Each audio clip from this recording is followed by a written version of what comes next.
looked like to me about 75 flights up below the fire. I saw from the corner, boom, boom, boom, boom, boom, boom, boom, boom, boom. Here, ba ba ba ba ba ba ba ba inside our building. Because once the tower fell, you heard boom, boom, boom, boom, boom, boom, boom. And we heard this boom, boom, boom. They were planning to take down a building. Boom, boom, boom, boom, boom, boom, boom. All the way down. So it was like boom, boom, boom, boom, boom, boom, boom, boom. All of a sudden, it was like bang, bang, bang, bang, bang, like bullet shots. And we got another explosion on the tower, 1013, 1013, 012, and a major explosion and what appears to be a complete collapse surrounding the entire area. I have a tape of a BBC reporter broadcasting directly back to England talking about a third building has collapsed. World Trade Center Building 7 talks for 7 minutes.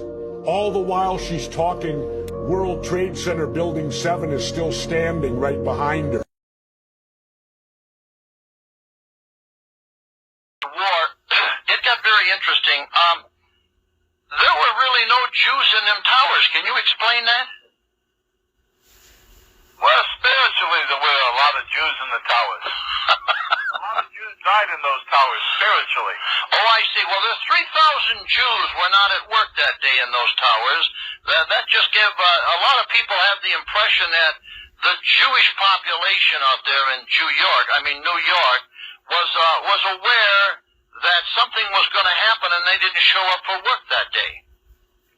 Yeah, we got a call from the Kahilla that Ariel and some of the boys in the Mossad, they got together and they wired up the buildings and they took them down. It was going to be a hard thing to take them down anyway because we wanted to build some new structures and the buildings were getting old and it was time to bring them down. This way, we make some shekels by destroying the building. Old Silverman, who's a good friend of mine there, Larry, he got a two-for.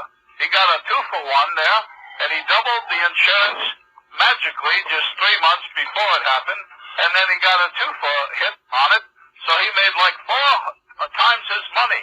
I should have been in on the deal. He asked me, but I said, I don't know, let me think about it. It took a little too long for me to think about it, and he pulled the plug. He pulled it, as they say, and so the buildings come down. But at least I got in on the market, and I was short American Airlines, I was short United Airlines, I was short Lloyd's of London Insurance Company because they took a big hit. Allianz Insurance Company, I was short them. So I made a few shekels. Well, let me ask you this. There's a lot of speculation here.